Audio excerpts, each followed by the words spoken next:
الحمد لله والصلاة والسلام على سيدنا محمد صلى الله عليه وسلم. أحبابنا الكرام، سيدنا عبد الله بن عمر بيحكي لنا حديث عجيب جدا. بيقول إن واحد رجل جاء إلى النبي صلى الله عليه وسلم فقال: يا رسول الله، كم أعفو عن الخادم؟ أصبر عليه قد إيه، كم غلطة يعملها فسكت النبي صلى الله عليه وسلم، ما ردش عليه. ثم قال الرجل: يا رسول الله، كم أعفو عن الخادم؟ فقال صلى الله عليه وسلم: في اليوم الواحد 70 مرة. يعفو عنه في اليوم الواحد 70 مرة. طب أول مرة ما ردش عليه الرسول صلى الله عليه وسلم. طب ما ردش ليه عليه حضرة النبي عليه الصلاة والسلام؟ الوحي هينزل عليه أفضل الصلاة والسلام، زي الراجل اللي قال للنبي صلى الله عليه وسلم: أنا ما بقدرش أروح المسجد. فقال له: خلاص صلي في بيتك. وبعدين شوية كده سكت النبي عليه الصلاة والسلام. لما جه يمشي نادى عليه، قال: أتسمع الأذان؟ تسمع النداء؟ قال: نعم يا رسول الله. قال: إذن فلبي. يبقى هنا نزل الوحي برضه. يا أحباب النبي صلى الله عليه وسلم، إحنا في عمل الدعوة إلى الله للأسف الشديد بنتصيد لبعض الأخطاء. أي خطأ كده نتصيده لبعض. ده ما رضيش يستقبل جماعة في مسجده، ده قال: ده أنا كنت لسه جماعة ماشية من عندي. طب ما هي الغلاء والظروف اللي احنا فيها دي صعبة جدا، هيقدر ازاي يستقبل جماعتين ورا بعض؟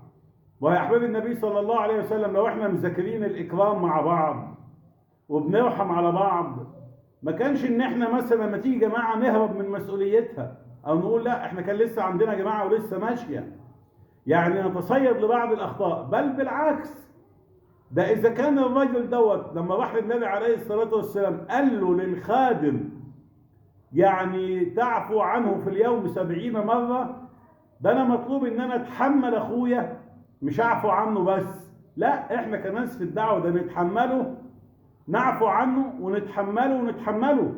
والأصول نقعد معاه ونذاكر معاه ونشوف إيه المشكلة بتاعته. المشكلة بتاعته ان هو دلوقتي كان عنده جماعة مش قادر يستقبل جماعة تانية، مكسوف يقول ان انا معيش نفقات، مكسوف من الامر ده. طب ليه ما بننبهش على الجماعة اللي خارجة؟ يا جماعة، ما عادش حد فيكم ينتظر ان حد يعمل له اكرام. يا احباب النبي عليه الصلاة والسلام، بسبب هذا الغلاء الناس دلوقتي بتهرب. دلوقتي احنا بندفع نفقة، ممكن النفقة توصل ل70 جنيه في اليوم و100 جنيه في اليوم. يا حبايب النبي، ده بيروح الاخ يجيب لنا الفطار لا مؤاخذه واحنا لمين نفقات الصبح، بيرجع في الفطار حبه الفول والطعميه بيرجع صارف نص النفقات. امال هنجيب غدا بايه وهنجيب عشاء بايه؟ ولازم الاخ اللي طالع الخدمه ده برضه احنا كمان نصبر عليه، ما نزعلوش ولا نضايقه. هو جاب الفطار زي ما هو متعود ان هو يجيب، راح جاب فول وراح جاب طعميه وراح جاب سلطه وراح جاب بتنجان وراح جاب بطاطس وراح جاب لانشون وراح جاب جبنه. شوف حاجات بقول لك عليها ايه، عليها بقد ايه الحاجات دي. شوف كل حاجه لو هيجيب من دي مثلا ب 10 جنيه، علبه الجبنه طبعا ما شاء الله دلوقتي عدت ال 30 جنيه. لما يجيب بس فطار لنا بيقول لك بنص النفقه راح جاب بيها فطار. لازم نرحم على بعض، نقعد مع بعض كده. يا جماعه والله النفقه مش مكفيه، فايه راي حضراتكم نزودها شويه، نزقها سنه؟ ال50 جنيه ما عادتش نافعه، ايه رايكم لو لو ان شاء الله خليها 70؟ يا احباب النبي عليه الصلاه والسلام، لازم نقبل اعذار بعض عشان الدعوه تشتغل، لان الدعوه لو ما اشتغلتش البلاء هينزل على الامه بسبب اهل الدعوه والتبليغ. يا أحباب النبي عليه الصلاة والسلام، بسبب تأخرنا عن أعمال الدعوة وعن الجولات وعن الزيارات وعن الأعمال الهداية اللي معروفة دي، البلاء عمال ينزل على الأمة. البلاء ما بينزلش على الأمة إلا غير بسبب بتوع الدين، مش بسبب بتوع المعاصي. بتوع المعاصي محتاجين إن أهل الدين يروحوا لهم عشان يكونوا سبب هداية لهم، فيقعد أهل الطاعة وأهل الناس أهل الدعوة لك إيه؟ ده شوفوا الناس على معصية ازاي. شوفوا البلاء مش بينزل عشان اهل المعاصي، البلاء ينزل علشان اهل الطاعة ما بيتحركوش على اهل المعصية.